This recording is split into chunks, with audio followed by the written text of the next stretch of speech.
कभी किसी के जैसा मत बनने की कोशिश करना। तुम जो हो तुम वही बनने की कोशिश करना, वही बनने का प्रयास करना, अन्यथा सब बिगाड़ बैठोगे। अधिकतर तुम्हारे जीवन में प्रॉब्लम तब, समस्या तब आती है जब तुम दूसरे को देखकर चलते हो। फला व्यक्ति के विवाह में इतना पैसा खर्चा हुआ था, ये वाला एक्टर आया था, हमारे यहां भी यही होना चाहिए। इनके यहां का फंक्शन इस होटल में हुआ, हमारे यहां भी यही होना चाहिए। नहीं नहीं, एकदम भी नहीं। हम जो हैं, हम जैसे हैं, हम वैसे ही अच्छे हैं। देवादिदेव महादेव ने जो जैसा बनाया है, बिल्ली, चूहा, कुत्ता, बिल्ली, हाथी, बैल, गधा, सांप, चिड़ैया, भैया जो जैसा बनाया है, मछली, जो जो चींटी, पतंगा, कीड़ा, इंसान, जो बनाया है वही रहना। अब तुम सोचो जरा, सांप चिड़ैया बनना चाहे तो क्या होगा? जबरन एक पूंछ लटकाए घूम रही होगी और उड़ भी नहीं पाएगी। हाँ, तुम्हें जो बनाया है, सोच समझ कर बनाया है, समझ बूझ कर बनाया है, तुम वही रहना, कुछ और बनने की कोशिश नहीं करना। ना पहनने में, ना ओढ़ने में, ना चलने में, ना खाने में, ना पीने में, ना करने में, सिर्फ तुम उत्कृष्ट होने में, श्रेष्ठ होने में लोगों का दर्शन करना, काम करने में लोगों का दर्शन करना कि मैं और ज्यादा काम करूं और श्रेष्ठ हो जाऊं। खर्च करने में नहीं। हमारी नानी जी कहा करती थी, भैया खर्चा करते समय अपने से छोटों को देखो, और कमाने में हमसे, अपने से ऊपर वालों को देखो। हमेशा कमाई ज्यादा करो, खर्चा कम करो, जीवन आनंद से चलेगा। और आंकलन अपना करो, दर्शन सबका करो, ताकत अपने अंदर लाने की कोशिश करो। तुम बड़े हो जाओगे। तुम बड़े तब नहीं हो पाते जब तुम दूसरों का दर्शन करते हो। इन्होंने, अरे देखो, रिंकू ने मोबाइल की दुकान जब से खोली है तब से उसके घर में सब बड़ा अच्छा हो गया है। जो भी कुछ वो बना है सिर्फ मोबाइल की दुकान की वजह से बना है। इससे पहले उसके पास कुछ था क्या? हाँ, मोबाइल की दुकान जब से नहीं थी, एप्पल 13 में एक पता है पैसा बचता कितना है? 27,000 रुपया। हाँ, वो लाल वाला अगर मोबाइल बेच दो तो 35,000 रुपया बचता है, बल्कि 35,600 रुपये बचता है। 600 रुपये तो हम फिर भी छोड़ रहे हैं। और वो लीड कान में लगाने वाली, वो तो 3 गुने में बिकती है। कबर, इसमें इतना फायदा है, इतनी चीजें हैं, बहुत फायदा है इसमें। बस मोबाइल का दुकान हमने खोला नहीं कि हम अमीर हुए नहीं। एक बार सिर्फ मोबाइल को दुकान खुलवा दो पापा, हम सच कह रहे हैं, इससे अच्छा काम नहीं है दुनिया में कोई। तुम भूल रहे हो, जिसमें 35,000 का फायदा है उसमें 1.25 लाख का नुकसान भी है। और उसका भाग्य, उसका प्रारब्ध, उसकी किस्मत, उसका लक अलग है, तुम्हारा अलग है। ऐसा दुनिया का कोई भी काम बताना जिसमें कोई बड़ा नहीं हो पाया आज तक। विश्व में किसी ने ऐसा कभी सोचा? सैनिटरी बनाने वाले लोग, आपके घर में आपके बाथरूम की फिटिंग कितनी बार चेंज होती है वर्ष में, जरा बताना। उसके बावजूद जगह जगह दुकानें हैं और इनकी कंपनियां हजारों करोड़ का काम कर रही हैं। हाँ,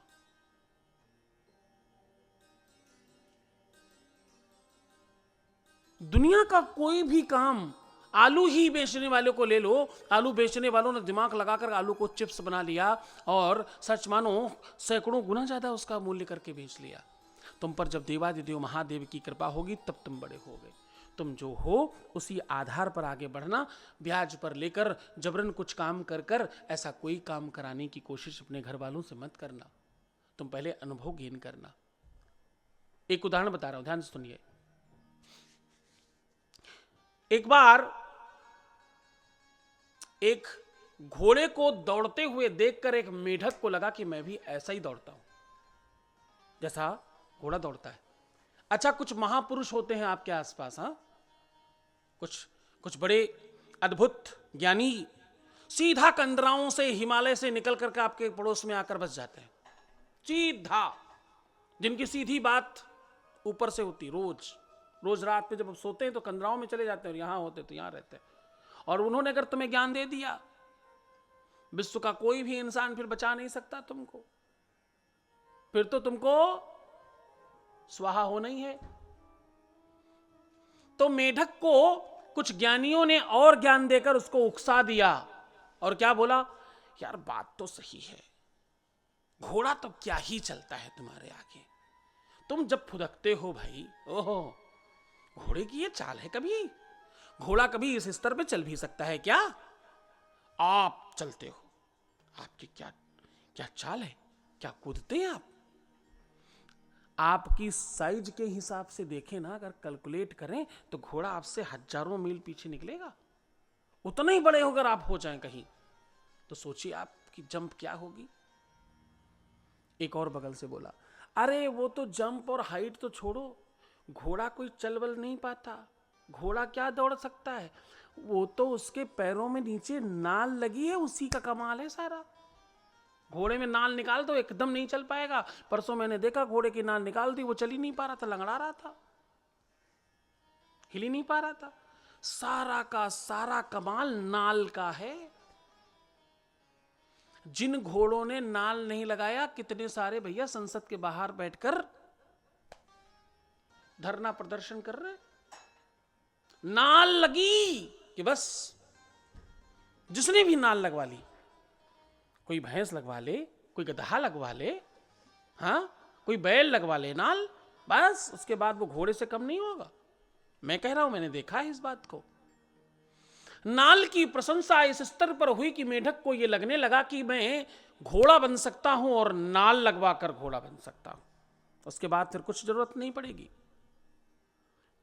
अच्छा भैया, वो जितने भी महापुरुष होते हैं अगल बगल में, पान की दुकान पर, चाय की दुकान पर, चौराहों पर, गांव में तो भैया क्या पूछो, हर दूसरे तीसरे घर में एक परम तपस्वी ज्ञानी बैठा है। उसने अपने जीवन में ना कोई काम किया, ना धाम किया, ना कहीं गया, ना नौकरी की, ना व्यापार किया, क्योंकि वो संत है। उसने अपने घर में जन्म लेकर के ही कृपा की है अपने घर वालों पे, और दूसरी कृपा वो तुम पर करता है। और आप इतने कृपालु हैं कि आपको ज्ञान लेने के लिए भी मिलते ही वही लोग हैं। और अब भाई मेढक को यह लगने लगा कि ये सारे ज्ञानी लोग मिलकर जो कह रहे हैं यही सत्य है। मेढक ने सोचा कि घोड़े जैसी नाल मुझ में लगी कि बस मैं बड़ा हुआ, घोड़ा मुझसे रेस में जीत नहीं पाएगा, क्योंकि मैं अभी ही कितना कूद जाता हूं दूर तक, नाल लगने के बाद तो 2-4-10 गुना तो बढ़ ही जाएगा कम से कम। फिर तो क्या कहना, फिर तो मेरा नाम घोड़ों में होगा, मैं घरों में पाला जाऊंगा, मेरे लिए भी वो लगाम बनेगी बढ़िया सुंदर और महंगी महंगी। चाबुक थोड़ी पतली बनवाने के लिए लोगों से बोलूंगा, जो पीठ पर बैठने के लिए वो बनवाते हैं ना, वो मुझ पर भी लगेगा। और मैं जब अपने पीछे वाले पैर उठाता हूं तो मैं खुद भी थोड़ा ऊंचा लगता हूं।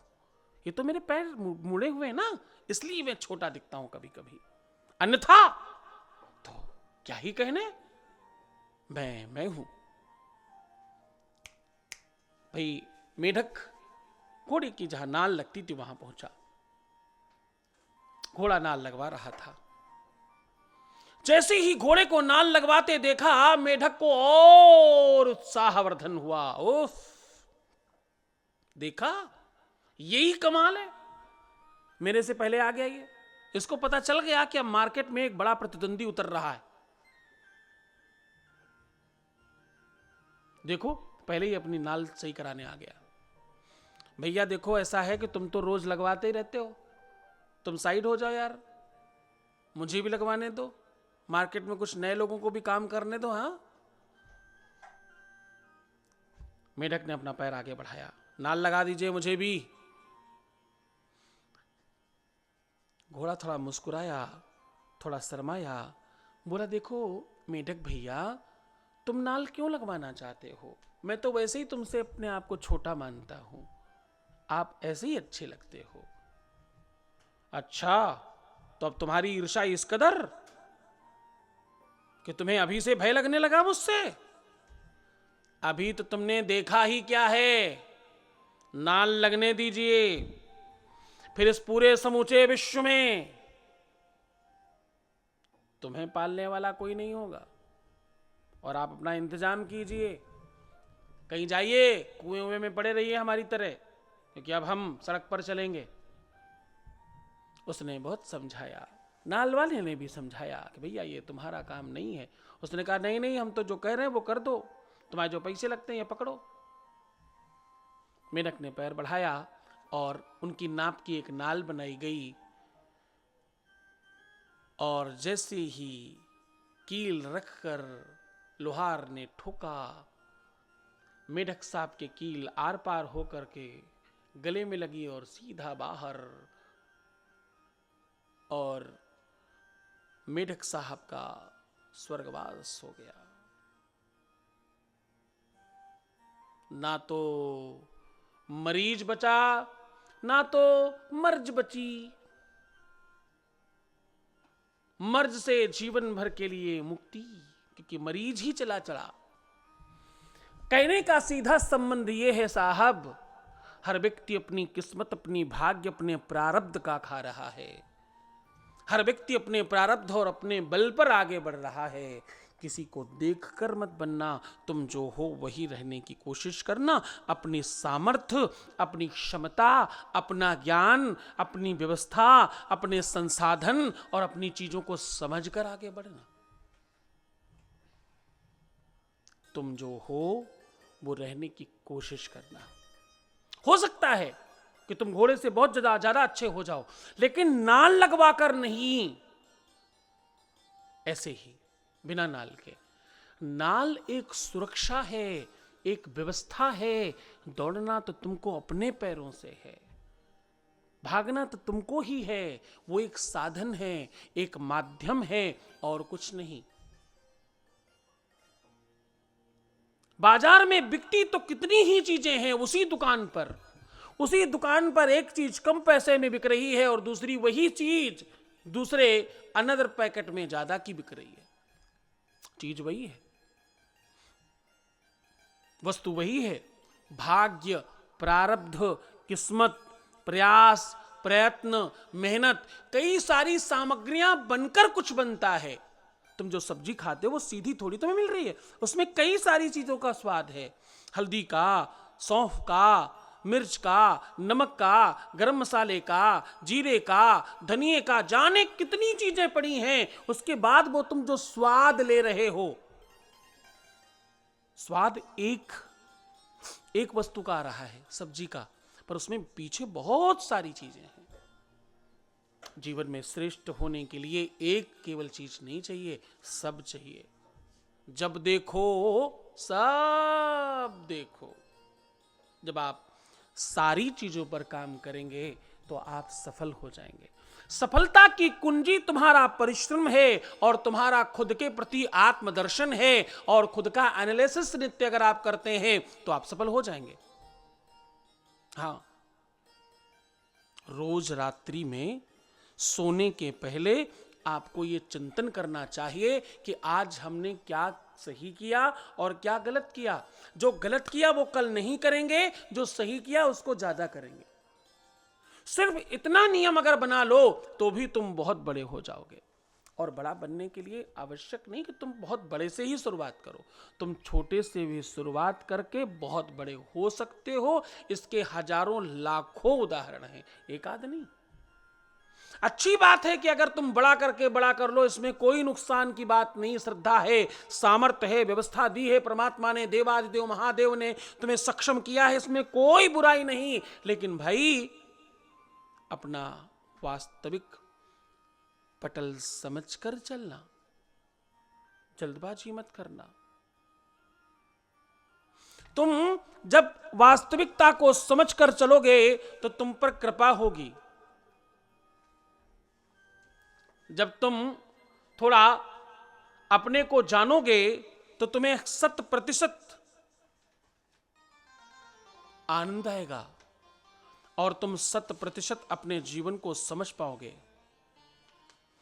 तुम में कमियां हैं, तुम में अवगुण हैं, और तुम में बहुत सारा ऐसा कुछ है जो नहीं होना चाहिए। तुम्हें 100% इस बात का ध्यान रखना है कि तुम्हारा जीवन तब श्रेष्ठ होगा जब तुम देवाधिदेव महादेव से इस बात की प्रार्थना करोगे कि वो तुम्हें हाथ पकड़कर ले चलें। तुम नहीं चल पाओगे। तुम्हारे शरीर में, तुम्हारे हाथों में, तुम्हारे पैरों में, तुम्हारी आत्मा में, तुम्हारे विवेक में उतनी शक्ति है ही नहीं। अगर तुम अपने आप को कमजोर मानते हो तो भी, तुम अभिमान में मजबूत मानते हो तो भी, दोनों ही परिस्थिति में देवाधिदेव महादेव के चरणों में अनुराग रखना और बोलना, बाबा जहां ले चलोगे वहीं हम चलेंगे।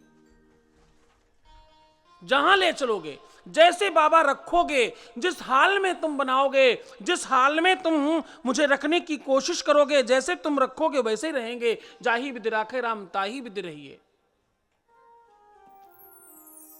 तुम्हें बड़ा बनना है, इसमें कोई संदेह नहीं। तुम बड़े तो बनो, तुम ऊंचा तो उठो, तुम्हारी अपनी कीमत को बढ़ाओ, तुम अपने मूल्य को बढ़ाओ, तुम और अमीर हो जाओ, तुम और कीमती हो जाओ, लेकिन दूसरे को देखकर नहीं, खुद को देखकर। बस इतनी सी बात।